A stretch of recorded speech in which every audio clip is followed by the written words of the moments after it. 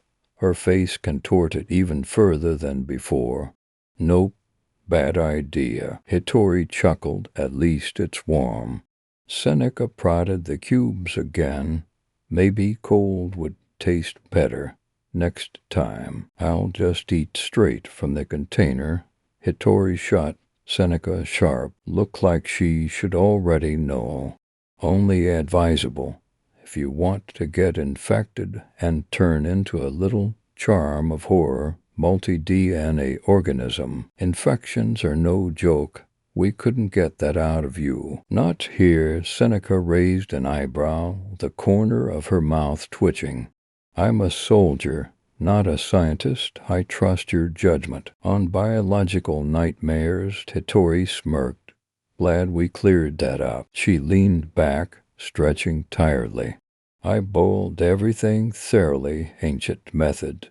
Still hold up at least for now. Seneca raised an eyebrow. For now, I still need to analyze recent samples, Hittori said reluctantly. Make sure nothing's still changing. Seneca grimaced. Just what I wanted to hear mid-meal. Hittori sighed, her tone shifting. We're taking on jobs far above our level of preparation. We don't even have a proper quarantine facility.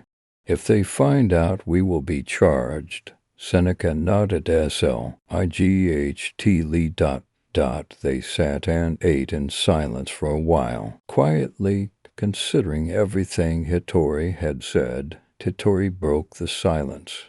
Don't worry, the food is edible. Seneca's eyes narrowed. I'm increasingly unsure about your definition of that word. She sighed softly, finally noticing the exhaustion shadowing Hittori's features, dark circles beneath her purple eyes, her posture. Heavy with fatigue. Despite it all, Hittori had still taken the effort to prepare something to eat, however dubious it tasted. Seneca's voice softened. Thanks for making this. I know we're both exhausted. Caught off guard, Hittori blinked. Well, we need to eat, yeah, but you prepared it. Even after my miscalculations left us with nothing but coffee, Seneca admitted, sheepishly. Sorry about that. Hittori smirked gently, exchanging a tired yet sincere smile with Seneca. I wondered when you'd admit it. Seneca chuckled lightly. Fine. I owe you a real meal once we're back at Jupiter Station. Just get the calculations right next time. Deal. Seneca replied, leaning back with a sigh. Honestly, I could survive on coffee all one, or we could use the sustainment beds. She paused, eyes glinting. Playfully, they're pretty comfortable for two people, after all. Hittori stared, deadpan.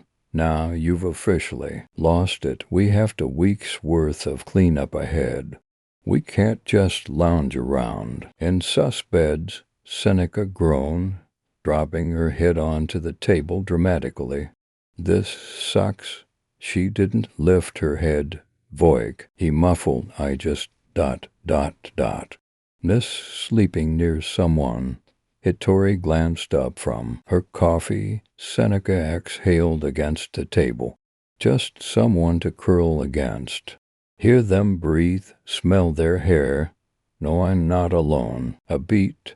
It's stupid. Hittori looked away. Yoshiki's probably still waiting for you back at Jupstat. That's cruel, Hittori yawned, or maybe not. Hard to say, we don't have the word count to unpack all that. Seneca gave a slow, faint smile. You're the worst. Hittori was quiet for a long moment. Then, finally, my hair smells like deconed soap and de-recycled air. Seneca cracked a lopsided grin at the tabletop.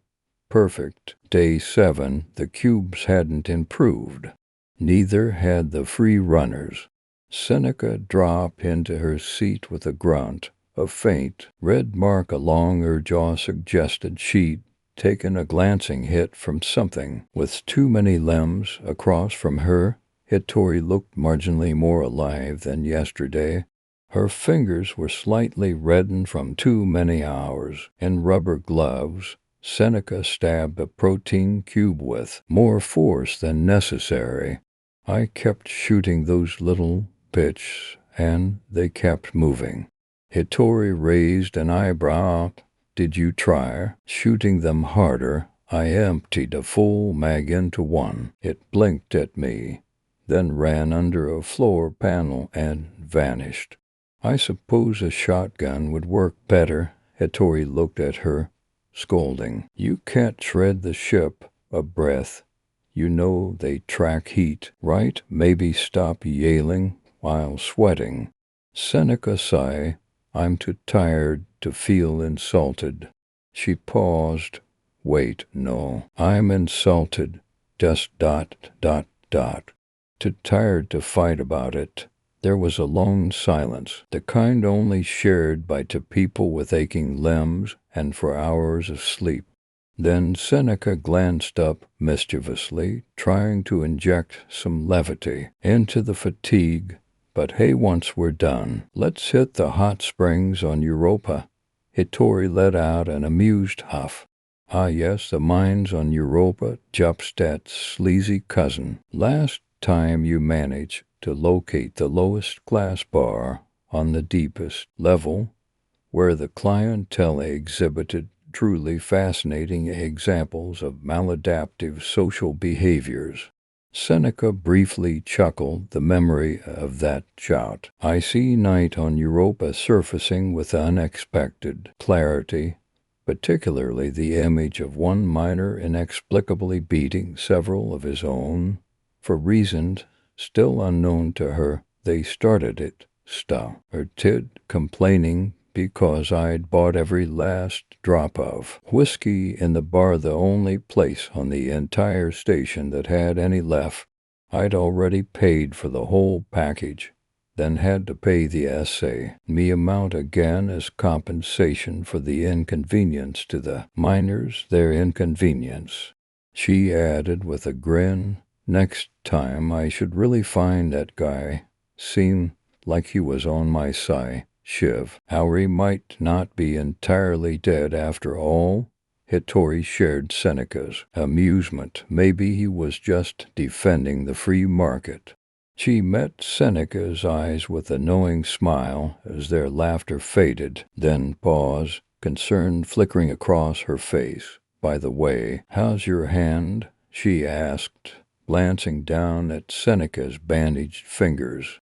Seneca didn't answer immediately. Her expression shifted. Had the humor drained from her eyes? I don't know, sis. Her voice was quieter now.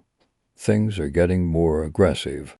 Hittori straightened slightly. You need help killing them? No. Seneca shook her head. I need you to keep cleaning up after me. Properly. If I clear a hallway and buy-load reforms behind me, we're just walking in circles. Seneca stared at the table. Air getting stronger. A pause. It's not intelligent, right? That thing we're dealing with. No, Hitori replied slowly. They're like animals. Reflexive behavior, instinct, not planning. Right? Seneca leaned back, glancing toward the bulkhead. I'll keep that in mind. Silence stretched between them. Seneca rubbed her bandaged hand unconsciously, eyes still distant. Hey, Hitori's voice was soft but firm. We've handled worse. She offered Seneca a gentle smile. Now, let's get some rest. Seneca didn't respond immediately. When she did, it was ear whisper. I'm not sure we have. Day 13, the days dragged on, uneventful but heavy. The silence between them thickened, shaped more by exhaustion than words. 3 days left. Only one cargo hold remained, the heart of it. No more runners now, just the core. And it was ugly, defensive. Spikes, teeth, claws, raw adaptations, stitched from thousands of generations of stolen DNA. Evolution, pressed into violence. Seneca burned her way forward, heat and flame. Hitori followed, methodical, quiet, chemicals in hand. They were halfway through dinner when a sharp clunk echoed from the direction of the airlock between the living quarters and the rest of the ship. Seneca stood slowly, crossed the room, looked at the screen, and froze. Hitori stood on the other side of the sealed airlock. K. Standard vac suit, standard stance. Every detail right. She was gesturing urgently at the camera, motioning to be let in. Seneca didn't move for a long moment. Then, without a word, she turned and walked back to the canteen, sat. The other Hitori was still at the table. What was that? She asked, casually. Seneca looked at her. Something cold slid down her spine. Nothing. Her voice was steady. So, Europa. Seneca began. We still on for the hot springs? Hitori gave a nod, didn't look up. Sure. Why not? Think we earned it. I need to find those guys. The ones I drank with. Hitori's eyes flicked up briefly, then back down to her plate. That's your business. I'm there for hot water.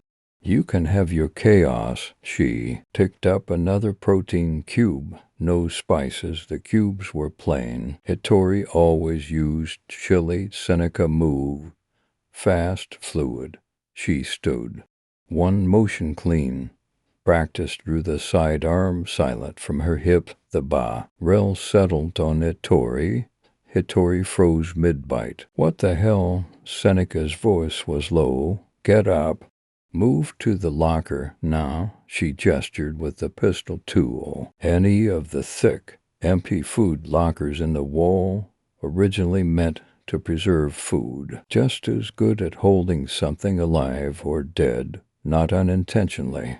Hitori stared at her, incredulous. You've lost it. But Seneca didn't blink. Slowly, Hitori backed away, opened the locker, stepped inside. Seneca slammed the door shut and twisted the seal. She turned and walked quickly back to the airlock.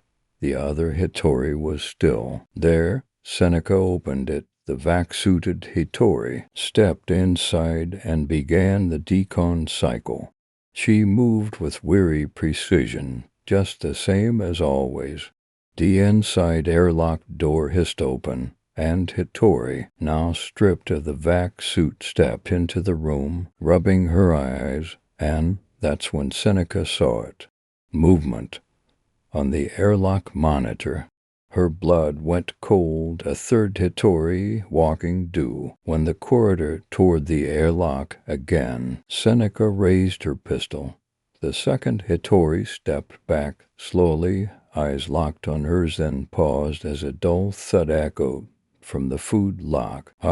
She turned and opened it. Now they stood side by side, identical. 2 eggs from the same shell, same face, same eyes. Same uniform brown engineer's jacket. The abysmal standard. No necklace, no watch, no pen. Ettore never wore anything unique. Damn it. Seneca's breath felt shallow. She wants to meet you, one of them said, then together, in eerie synchrony, she is waiting for you. The voice was perfect to perfect behind. Seneca, the third, arrived and began banging on the airlock door. Seneca didn't hesitate now across the room into strides, grabbing the shotgun and flamethrower in practice motions. She sealed the vac suit, locked the helmet into place. The fuel tank settled on her back with a hiss. She crossed to the control panel, overrode the warnings, and opened both airlock doors at once. Containment was already broken. No more games. She stepped out big, heavy strides moving toward the heart of the infection posse. NG, the third Hittori, who stood motionless in the corridor, watching her with a gaze too still to be human. The last corridor felt stretched, longer than before. Threads of dark biomass webbed the floor lee, caverns like roots pulsing faintly, guiding her forward. Sometimes they draped over bodies, growing on them like fungus on tree trunks, slow, possessive, almost tender movement. Ahead, dog-sized things unfurled from the darkness, too many limbs, nothing symmetrical. Bone and sinew and heat, the first charge. She fired the shotgun point blank. The front limbs disintegrated. Indeed, the thing collapsed head first into the deck. With a wet, bone-splitting crunch still alive, the others didn't move. They watched her, silent, breathing, keeping their distance. She didn't slow. The Marsec semi-automatic still held. 29 shells in the drum, plenty to make a point. The corridor ended at the final bulkhead. The front cargo room, the door was consumed by black growth, alive, throbbing. Arms shifted across its surface, some tipped with claws, others ending in teeth. As Seneca approached, the limbs moved aside, peeling back like curtains, and the door began to open. Root-bound, Seneca stepped. Inside, the room was clean, no containers, just black crawling, pulsing, living spread across every surface like moss from a place that had never known light. To her left, Hittori sat slumped in her vac suit, legs folded strangely beneath her. Thin, sinewy tendrils wound up around her thighs and calves like leeches mimicking affection. She just nodded once, as if nodding was all she was, still allowed to do. Her radio was gone. Behind her, in the gloom, the dog-like things waited. She couldn't count them now. And in the center, rising like a tree from some long-buried hell, was the thing. It stood thick and high, trunk-like, formed of shifting black tissue. Arms, tendrils, ribs, parts of things that never should have met coil together and pulsed. And then it opened. A split, slow and silent, formed near its base. Wet light shimmered behind the peeling skin, and from it, another Hittori stepped forward. She wasn't newborn, hair dry and brushed, nails clean, face expressionless, perfect. Her voice was steady. Hittori's voice, but not her words. You came to kill her. She stepped closer, smooth, fluid motion. Not quite human, and yet she offers you a deal. She needs land, space to grow, a moon, Io, perhaps, still uninhabited, isn't it? She turned, placing a gentle hand on the head of one of the creatures.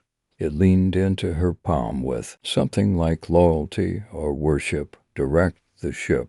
Give her a place, and then you may leave.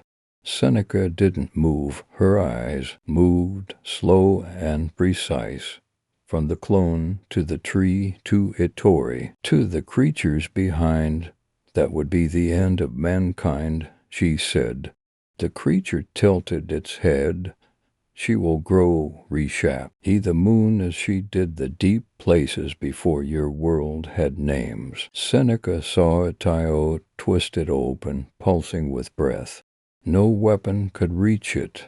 She is life older than the stars, what you would call a primordial being, one who remembers when flesh was still a whisper, a womb that holds everything. Light and dark, form and formlessness. Seneca's jaw tightened. She promises, the clone continued, not to harm your kind.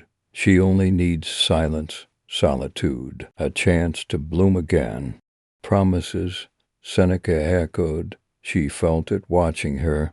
The root mind behind it all, vast, patient, weighty. NG, the clone stepped forward again, and her tone sharpened. She offers you eternity, knowledge, transcendence. You stand at the threshold of divinity, and now the edge cut through. And street. Ill, you hesitate. The creature's eyes darkened, face unchanging. She offers you escape from death, from time, from meaninglessness. And you choose fear. The voice twisted slightly, now more like a chorus than a person, as if 1,000 mouths behind the wall of biomass were whispering through her lungs. How pathetic! Seneca stared back. The clone did not flinch as Seneca's fingers brushed the grip of her sidearm. Then softly, almost kindly, she does not trust you. A long pause. She has watched your kind make promises with weapons behind your backs, build sanctuaries that are research labs. You will not destroy her. Her head tilted just slightly, like listening to something only she could hear. You'll study her, cut her into pieces, and then build her again under your command. She knows what comes next. You won't kill her, her voice lowered. You'll kill yourself. Seneca said nothing. The clone stepped closer. You will remain on board until her roots touch soul. Seneca's eyes flicked to Ittori, still bound, but breathing, then gave a single nod. The tendrils peeled back like wet silk, loosening from Ittori's legs one by one, not with reluctance, but with something worse, permission. Seneca crouched beside her. Her vac suit was intact, but her limbs wouldn't move right. Seneca caught her before she hit the floor. Together they stood. Seneca took the first step. Ittori limped beside her, each movement stiff and trusting of her own body. Behind them the room breathed. Seneca didn't look back, but just before the corridor swallowed them, she saw something move, something large, shifting in the dark. Not the dogs, something new. Ittori followed her glance, said nothing. Their helmets touch. Ittori's voice came through, slow and breaking. She has the hunter-killers now. Seneca didn't answer. Ittori kept walking. It was never threat, leave. L3. The corridor sealed behind them with a soft S. Story 4. Imaginary Kitchens, the tour. Welcome to Sequoia. This voice brought Mark and Amelia out of the peaceful trance. The waiting room music had lured them into standing up and turning around. Their eyes were met by an older woman. She had beautifully manicured gray hair and spoke with a soft, confident voice. The woman then led Mark and Amelia out into an open-air hallway lined with trees and a subtle ribbon of running water on either side. Now most of our clients choose the canopy package, but since you all showed interest in the Cascadia membership, I wanted to throw in a little something special for the tour," she said, throwing a wink at the couple as she scanned her badge and opened a set of large stained-glass doors. "As you both know, it's hard to beat Sequoia's hardware. Our domestic humanoids are the pinnacle of dexterity, security, and intelligence. But none of this is possible without a human touch." As they turned the corner, the three found themselves on a balcony overlooking an almost endless sea of beautifully designed wooden cubicles, each filled with a remote operator sporting a VR headset. The only noise coming from this army of people was a subtle chorus of feet shuffling and fabric brushing against itself as they virtually maneuvered around kitchens and laundry rooms across the country. Dishes, cooking, laundry, handiwork. Whatever you need, you're looking at the best remote operators in the business. Mark broke the silence after they two okayed it all in for a few seconds. Question: "How do I know one of these guys isn't gonna kill me in my sleep?" Amelia quickly smacked her husband's arm with her handbag. "Mark, not everyone is trying to kill you. No. It's a fair question." The Sequoia rep chimed in. "Security is one of our top priorities. Our system allows you to blur your entire body, block certain rooms, mute the built-in microphone for privacy. Whatever makes you feel the most comfortable." As Mark began to throw the woman another outlandish hypothetical, Amelia's focus shifted to the remote operator closest to THM. He was a large middle-aged man in the midst of making focused chopping movements. He picked up an invisible handful and tossed it into what she imagined must be a simmering pot of soup in some million-dollar kitchen in Palo Alto or Manhattan. "What about these people?" Amelia asked, unknowingly cutting off the Sequoia rep mid-sentence. "They're a chef, a housekeeper, a handyman. Are they taken care of?" "Oh, you don't have to worry about that. We take care of our own," the woman replied, barely even turning towards Amelia to brush this question off. "I want to talk to one of them," Amelia interrupted, and as with every debate Amelia got herself into, the opposing party eventually admitted defeat.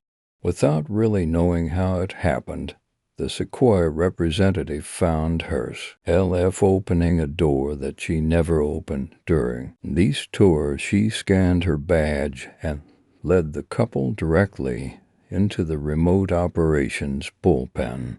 Neil, sitting alone in the corner of the break room, Neil watched in disgust as his coworker scrolled his cell phone in one hand and held a vending machine egg salad sandwich in the other, laughing loudly with a full mouth between bites. With the last 5 minutes of his break, he sat in silence and played a mental rerun of his most precious memory.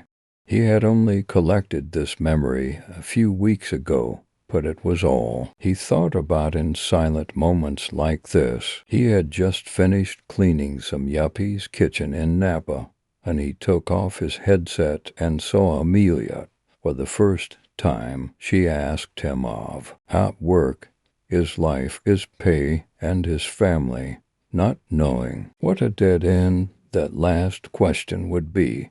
At the end of the conversation, he realized how long it had been since anyone, let alone a woman, had asked him something about himself. The memory of this moment was ripped away from him by the sound of the bell marking the end of their lunch break.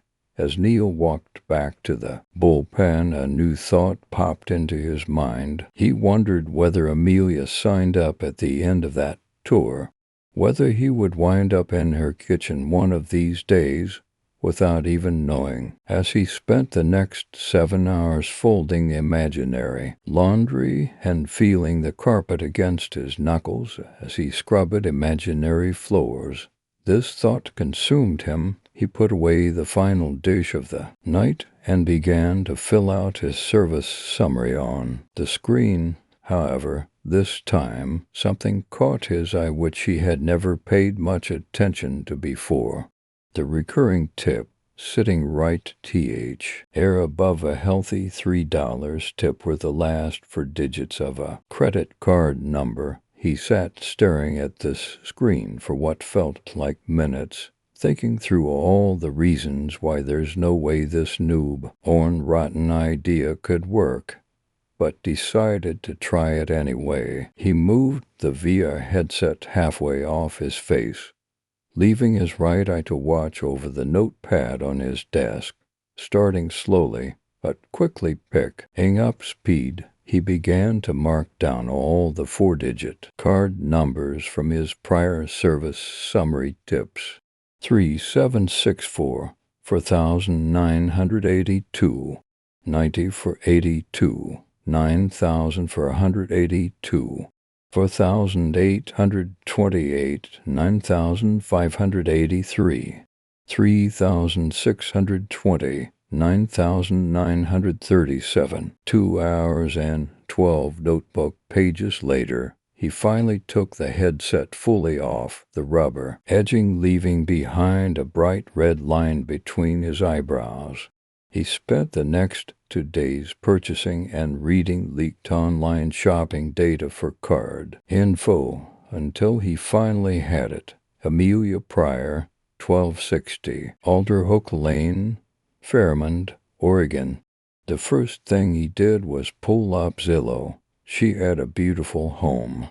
Flicking quickly through the photos, he admired the sweeping glass windows and the orange sun pouring down from the skylight, washing over the 2-floor living area.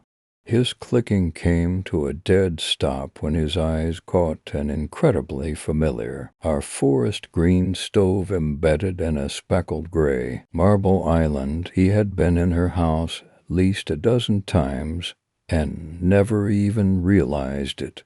The next tab he opened was Facebook. After our Instagram, then LinkedIn, work websites, all the way down to Unsee track meet results, until he could barely see the light coming from the top of the rabbit hole. For the next 2 Unsee repeated this cycle of research, yearning, and frustration. He signed into each session with the excitement of a gambler returning to a slot machine, enamored by the possibility of seeing that green stove again. Housekeeping, as Mark filled his wine glass, Jess filled the living room. He spent the earlier half of the day fighting with the board of his company to unsuccessfully avoid layoffs. Being back home felt like finally reaching his head above water after a long dive. He held the wine bottle vertically, the last drops falling into his glass as he walked past a sink full of dishes. His eyes were met with an equally full trash can. For clicks later, all of his problems were solved as he heard those metallic footsteps making their way from the spare office. As Mark returned to the TV, he subconsciously waited to hear the usual combination of water and metal hands clanging against their ceramic dishes, but no sound came. Turning around, he asked the issue. He must have scheduled a cooking session by accident, since the robot was just standing there, staring at their stove. As he pulled back up the Sequoia app to fix this, he heard keys finding their way into the front door. He turned to see his wife coming in, struggling to carry too many bags in one trip, and Amelia stable. He laughed and made his way over to the door to help. "Thank you," Amelia breathed in a defeated voice. That was the polar opposite of a vacation. She was in the middle of catching her husband up on the adventures of her aimless sister, and all the new backhanded compliments her mom had baked up when something caught her eye. "Is the charger broken again?" she said, gesturing towards the 380 pounds of metal standing motionless in front of their stove. "I think I just messed up the form again. I'll fix it so we're not stuck with extra food like last time," Mark said as he reached for his phone. "No, I am actually starving."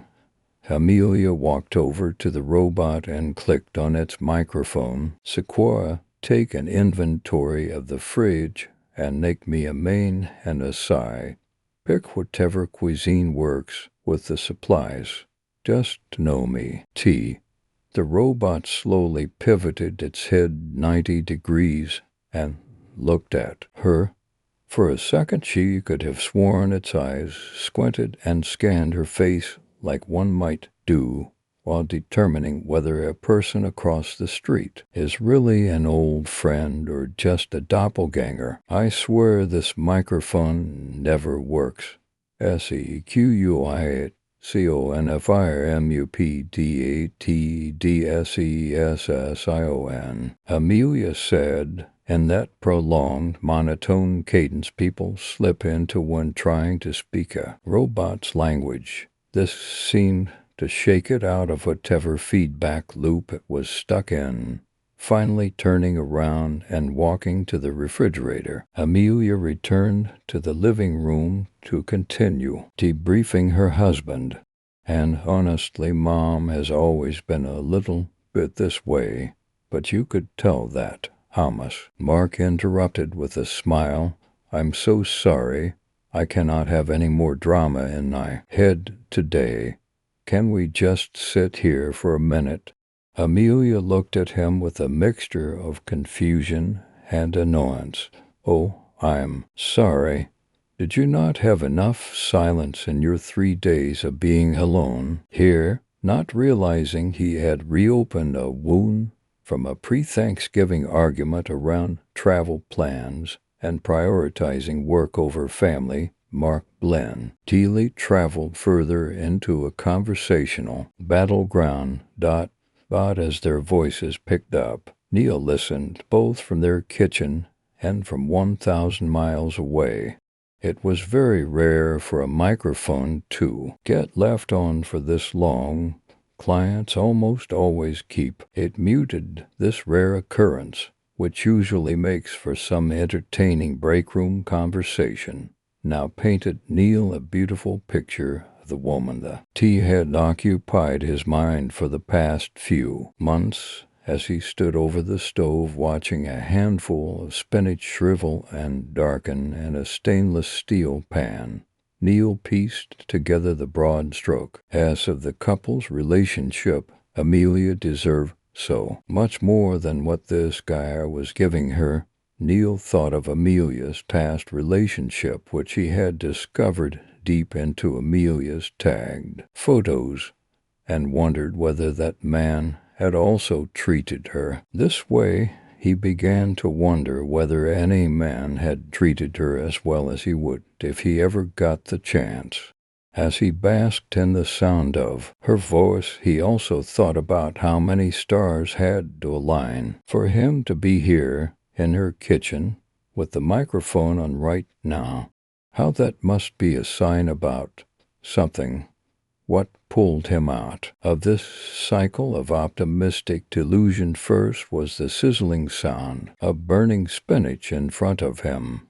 But what really brought him plummeting back down to earth was the sound of that sizzling abruptly stopping as the microphone mute button in the corner of his screen turned red, and the sound of her voice was stolen away from his ears. He slowly turned his head around and saw a tall blur moving away from him and back towards the living room. Mark must have muted him as the fight kept heating up. Neil could see Amelia's blur in the living room slowly mesh into her husband's as they got in each other's faces and continued to argue. As Neil stared at this new combined blur, he saw its outline violently morph shapes. Suddenly, the combined blur split back into two halves as Psalm. He fell to the floor, knocking a lamp off the side table, which shattered silently. Neil stood there in the kitchen, wondering whether all his past judgments of Amelia's husband could possibly be worse than he imagined. Mark didn't seem like the violent type, but on the other hand, the argument was getting incredibly heated. Back in his cubicle, Neil's hands met the sides of his headset as he prepared to take it off and alert a manager. He thought back to how many times he had laughed off the say something portion of the break room training video just before the screens left his eyes. Neil noticed Mark's blur start to move down menacingly towards Amelia's on the floor, eventually melding back into one.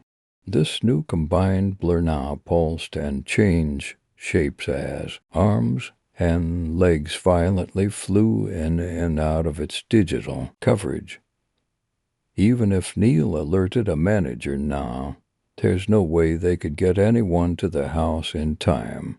Taking off this headset would only serve to provide one more obituary in some Oregon newspaper tomorrow. He had to act now.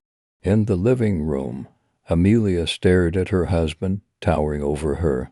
Mark slowly moved down towards her, placing a knee on either side of her torso and closing his hands around her throat. Blurs. Amelia laughed as she easily moved Mark's hands away from her neck and flipped the two of them over. I should be the one choking you. That lamp was $200. They fell into a cycle of kissing and laughter, as they always did after their fights had cooled to a dull ember, only to flare back to life as something more compelling. Mark enjoyed this moment for a moment before seeing a troubling shift in his wife's face. Her wide, playful eyes and cunning smile began to turn into a confused squint, as if she was trying to make sense of something behind him. Mark was just beginning to turn around when he felt the elastic crewneck of his sweater tighten against the front of his neck. Amelia's face turned to terror as she saw 6 feet of metal hurl her husband away from her before a scream could travel from her diaphragm to her mouth. Mark shot backwards across the living room, his head only touching the ground for a split second as he tried unsuccessfully to steady himself against the momentum. His heel caught the edge of their coffee table, causing his head to swing violently down towards the ground, eventually colliding with the 2 hardwood steps that separated the dining area from the living room. Still facing Amelia, Neil basked proudly in the justice that he had delivered. Believing he had only administered a light shove, he turned away from Amelia's now safe and surely grateful blur to scan the living room. As Neil prepared to defend himself from a likely aggravated client, his eyes landed on a motionless blur on the living room floor. Neil felt his face flush, and his heart began to race as he tried to make sense of this collection of blurred pixels. Maybe Mark was terrified after rightfully being put in his place. Maybe he was lying there reckoning with his actions. Then something began happening with Mark's blurred body. A pool of blood crawled out from where Neil assumed his head must be. It formed a thick pool on the top hardwood step, cascading down in a syrupy waterfall and consuming the carpet around Mark's body. Neil's heart was now beating out of his chest. He tried to convince himself that Mark would probably get up any second, holding his head like he just bumped it coming up from the basement. But as the pool of blue deep grew, those hopeful thoughts dissolved entirely, leaving only a dull ringing in his ears and fever warmth flooding his face. He suddenly considered what Amelia must be thinking right now. Maybe he should get in contact with her. How could he call her?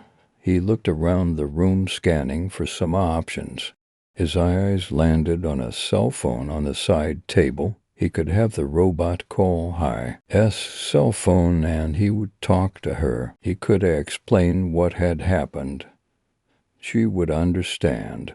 Hell, maybe she would be happy to be out of a relationship like that. Maybe she would be grateful with a renewed sense of excitement. Neil realized he had to grab his own cell phone out of the Sequoia break room.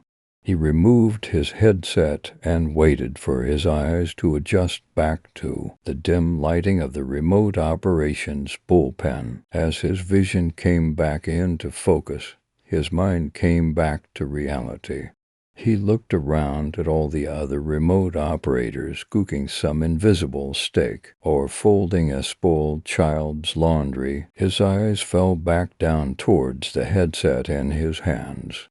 He could still see the two small circular screens inside, the portals to a chaotic world that felt so close just a few seconds ago, a world that promised a way to break into Amelia's life for real.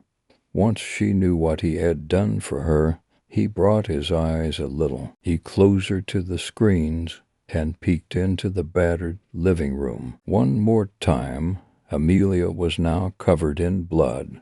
She was kneeling beside Mark, sobbing and shaking his limp body hopelessly.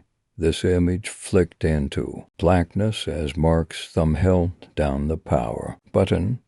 He set the headset down on his desk, walked out of his ornate wooden cubicle, and made his way down the hallway towards those two large stained glass doors that led him back into the world where he belongs. Story 5, Dinner Ritual. The alarm played the most annoying song I had ever heard, and I silenced it with a tap on the mouse pad. The clock on the wall confirmed it, and the grandfather in the living room paused its steady ticking to chime for times. When writing, time evaporated like so many dreams or nightmares, and for PM was my afternoon wake-up. I grabbed my empty water glass and stood. Standing created a cacophony of creaks, groans, and clicks. I wasn't sure whether it was all me, as I tended to stiffen up if I sat too long. The chair with its chipped caster, or the rickety desk in need of replacement. The table under the clock, between the bookcases with my favorite authors to one side and my schlock on the other, held a carefully rolled joint for my next cheat day, and the custom case I'd commissioned for the whiskey.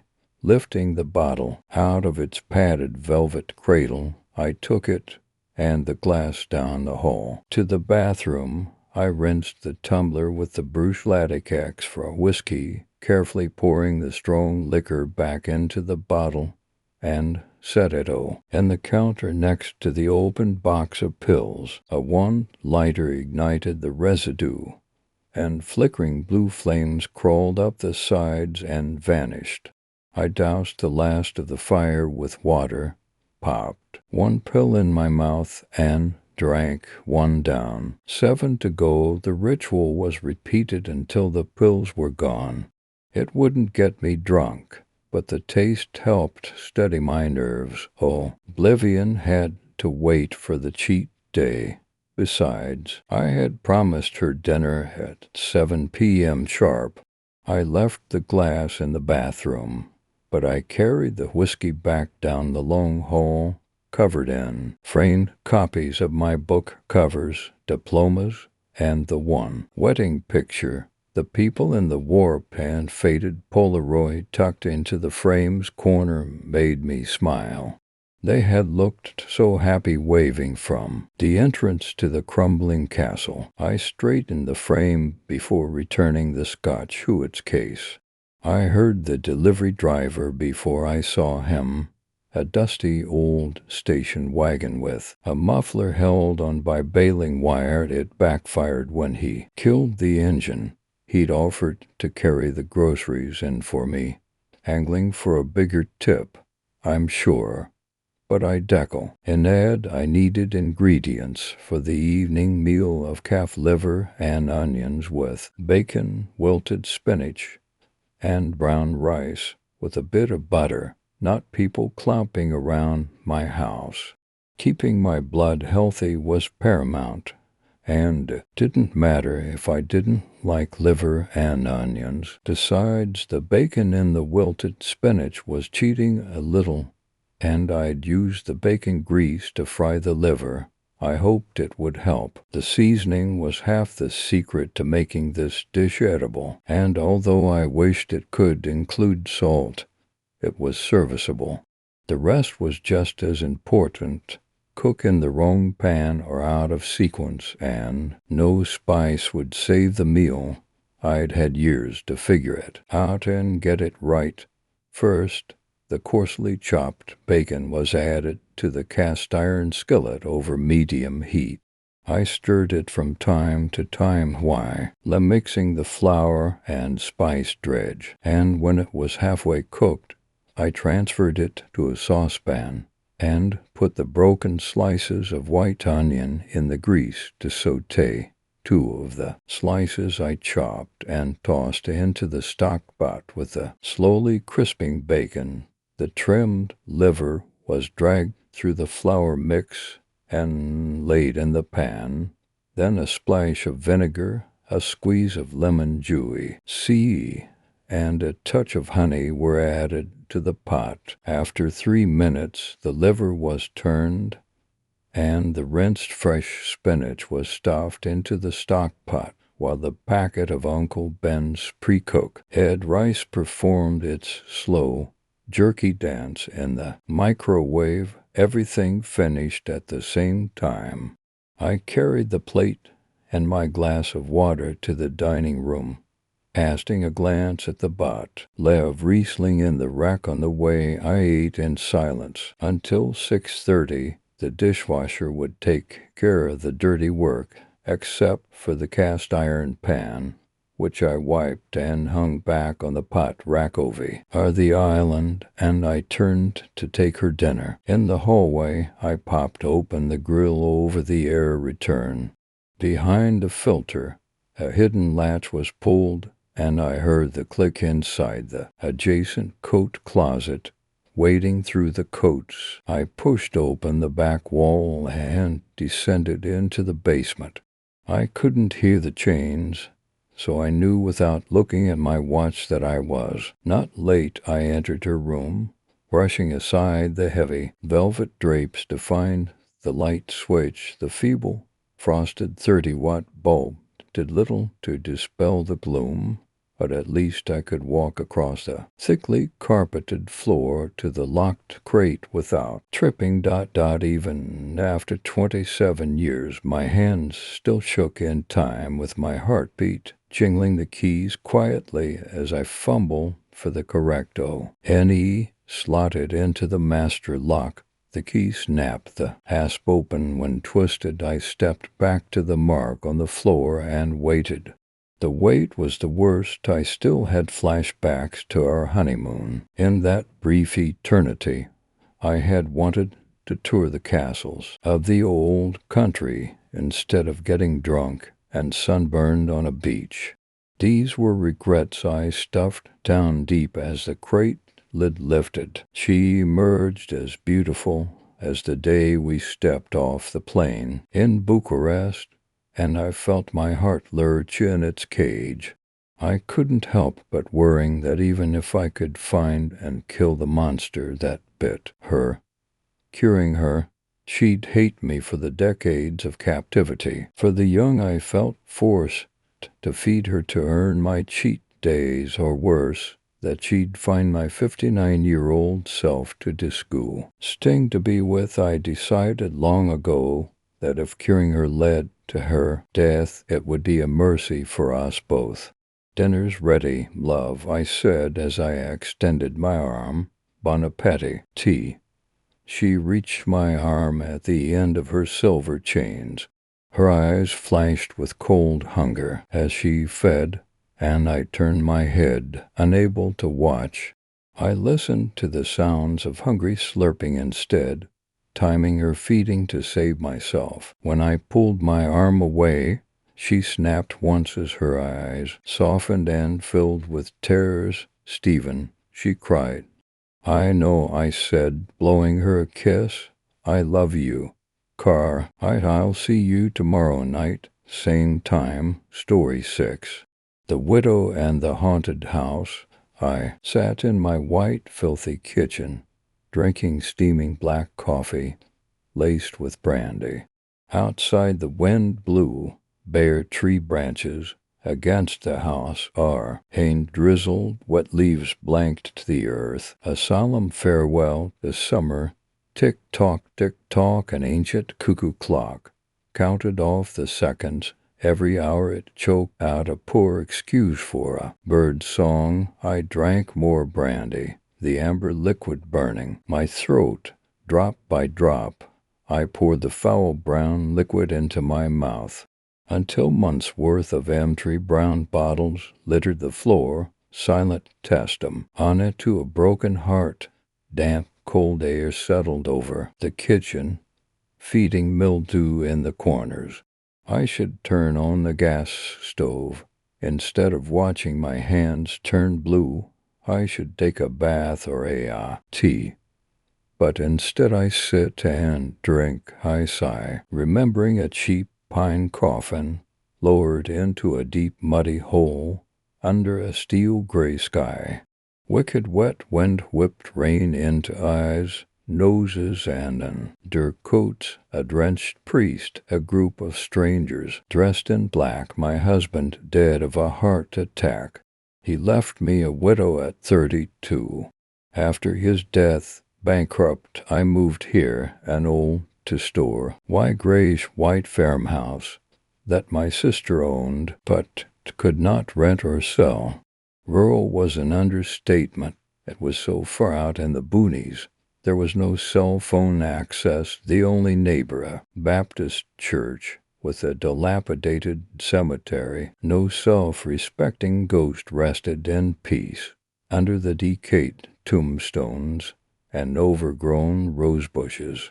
No one would hear you scream. Heck, no one could find the place. Raindrops froze on the windows. A new moon cast shades of darkness. My hands shaking, I lit a long wooden match. I opened the stove's ivory porcelain door, turned on the G. As Anne lit the pilot, blue flames puffed, ran along the metal rails. I left the stove door open. A dry man sat at my table. He was clean cut and wore a flannel shirt. He poured himself a brandy. He inhaled the potent fumes, but did not drink. He disappeared. I rubbed my eyes. It must be hypothermia or something. I shut my eyes and looked again. He was gone. The next morning, fog hung thick in the air. Raindrops froze on the windows. The kitchen smelt of damp air, stale coffee, and brandy. I lit the stove. Entry brown bottles littered the floor. I picked them up. Loss. Tea count at 22. I filled a couple of garbage bags. On the table were 2 cups. I only drank from one. Maybe there was a stranger in the house. I searched the house, every nook and all the doors and windows locked. I found undisturbed. Dust bunnies, dead spiders, and dirty windows. No sign of intruder. I returned to the kitchen. 2 cups. Damn, I boiled water and washed the kits. Wisps of fog danced in the weak sunlight, but I could see I loaded the garbage bags into my rusted winter beater and drove to the dump. Then I drove to Groveville. Dirt roads were surrounded by thick forest and an occasional farm. In town, there was a 1970s-style elementary school, a library, a post office, and a cop shop. The commercial district, a row of red brick buildings with shattered windows and missing doors. The town's streets were littered with potholes like landmines. A Dollar General was open for business, a rusted bicycle parked in the lot. I brought some extremely overpriced groceries from an ant-faced schoolgirl. Silently she rang up my order, shoved my stuff into bags, and slumped against the wall. I drove home, the roads turning to mud would the sun ever make an appearance. I arrived at the house and unlocked the door.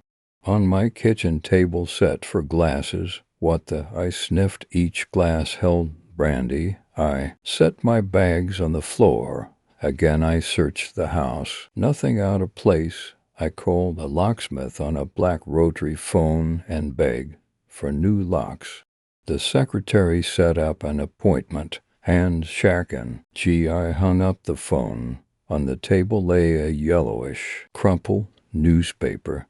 It smelt of wood smoke and was dated July 4th, 1974. I flipped through it.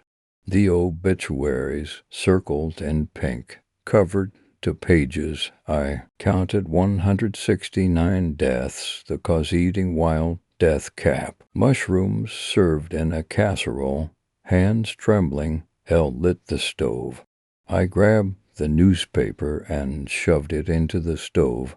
Mocking me, it did not burn. I sprinted to my car. I jammed the key into the lock, turned the key. Nothing. Oh, please, please, start, you damn car. No luck. It refused to start. I ran into the house. I phoned the operator. She connected me to a taxi service. No luck again. No taxi service available. I slammed the phone receiver and stared at the intact newspaper laid on the table next to for shot glasses. I drank all for shots. Enough. Okay, joke's over. Leave me alone. Words slurred. Tick-tock, blue flames danced in the stove. What do you want? Who's playing games? Silence. No answer. Damn, I could call the cops. But what would I say? Groveville too far away to walk. Knock, knock. I froze listening. Knock, knock. The noise came from inside the house. Knock, knock. I grabbed a rolling pin. Knock, knock. It came from the parlor. I took a deep breath, prepared to beat the crap out of the intruder. I crept through the dining room, glanced into the parlor entry. Knock can. Echo crap, where was it coming from? I looked out the window. No one there, the doorknob locked. Knock, knock came from an antique mirror. A hand white and strong grabbed my wrist. It pulled me the mirror, like a cat teasing a rat. The hand toyed with me. The hand pulled me inch by inch into the mirror, sucking the heat from my body. www. Several days later, my sister searched the parlor. I watched her from inside the mirror. She checked the locked door and the windows. Over and over again she frantically entered and exited the parlor. Tears fell from her eyes. She clutched her coat, shaking.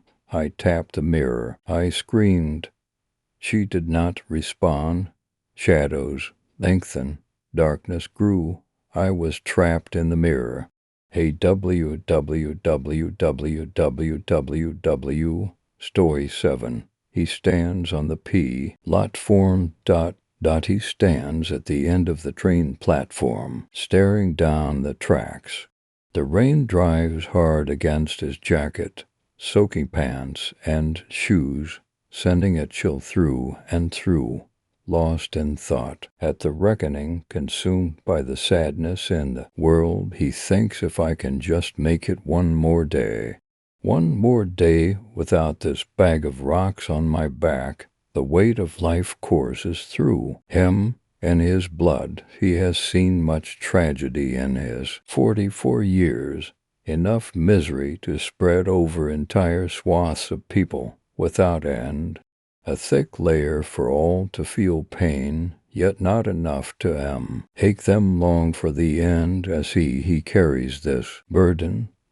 Not with pride or guilt, only grief of his life's work lost on the tracks. He has ridden every rail line in New York City. He searched every station, every inch of track, all the storage rooms, the turnouts, and the electrical switch boxes, yet he cannot find what he seeks. His obsession now has no bounds, but he longs for tea. He stares down the tracks, waiting. His father worked the rails, nightsticks, and a 38. His grandfather before, the same breed, with a blackjack and a pencil barrel, success, hot and fearless courage, an age when the city teemed with ruffians, thugs, and gangs of every color and sort. Each had its turf with border wars constant, and whose players understood no mercy, only violence. The uniforms rode to protect the innocent, but never this. He wonders if it started by accident, or a grand plan by some evil unknown. Who was the first to jump? He could think of many ways, none so painful. He remains wondering. His thoughts distract him for the now. He looks back internally. He understands that the iron dust was bred into his core, a legacy of service here in the underbelly of the city. He has ridden the rails as an instinct of family and service. He knew of the pitfalls, the trips, and dangers long before he took the oath. The threat of 600 volts from the third rail, the disease carried by the rats beneath and atop every platform. In time, he focused. He became addicted to his search, his obsession. He saw the end of people who chose to surrender their lives at the front of the train. He thought he had seen it all, every switch, every room where the wretched set up, house, the closed stations, storage rooms teeming with homeless addicts, where he stepped carefully for fear of a needle stick. Carrying some third-world disease, he coughed, his lungs full of black soot. After every tour, sometimes thinking it was the end, his sleeves and collar stained black, his face and hands a raccoon mask in the mirror after a tour in the tunnels, sidestepping and T.O. the man-traps as the trains sweep past, anointed by the dust. His left knee aches at the memory of a careless trip into the ditch between the rails as the 10 cars passed so close, parting his hair, a mouthful of vile putriment, the reward of a scream of panic. The shower of sparks from the switch-burned holes in his skin, a reminder of carelessness. His team laugh, at him, thinking, even if he die, it was funny, watching the terror in his face as he tripped, landing in the narrow sup, the gallows humor of the walking dead, the smells, the detritus of humanity forced into a confined space, shedding clothes, sweat, and waste, all to the discomfort of the masses forced. The city left no choice. He thought back of the history of the transit system, a marvel of the ages, when it carried men in top hats and women in flowing dresses to theaters, nightclubs, and Sunday services, when there was civility the norm, not the cesspool of late. Yet he stands at the end of the platform, looking at the tracks. The rain does not wash him clean, for he is baptized in pain and grief. forever looking for answers. He cannot remember when the inquiry came. To him, only that it was there one day. He searched from high to low, and everywhere in between, always the why. To no end he mused, where will I find it? Where is salvation? Will there be a glorious ending, a rainbow of colors, a bright shining celebration, a reunion of friends? Or will it be blackness, forever damn, an end in itself? Th. Heard the steady hum of D-flat monotone. It echoed through his mind, not sure if inside or outside his head. He heard it many times before, sometimes while praying for those departed below. Again he wondered of the spectacle. Why jump? Why choose to end your life in the midst of a crowd? Would those nearby prevent the action if they knew what was to come? Distracted in thought by the echo, nice steady hum. Again he looked in both directions on the platform, waiting. Usually thoughts come at night. The vermin inside his mind when hope is lost. Not today. They are here present among us at every turn, consuming. He never sleeps. His mind filled with horrors, he witnessed the never-ending sad. Wait. Is that bundle of rags in the wheels? Is that a hat and all that mess? That's a coat and a hat. Hard to tell from here. Why can't I move? What is that sound? There it is again. That humming D-flat buzz in my ears. Wait. Wait. I have that same hat and that same coat. There's a leg, that's a sleeve, and an arm. Those look like my boots. How can this be? The same clothes as me. Where is everyone?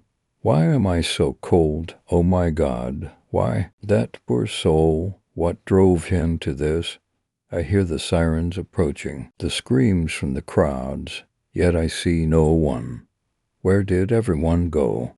He stands at the end of the elevated train platform, staring down the tracks. The rain drives hard against his jacket, soaking pants and shoes, sending a chill through and through. He stands, a fixture in time, frozen in the rain.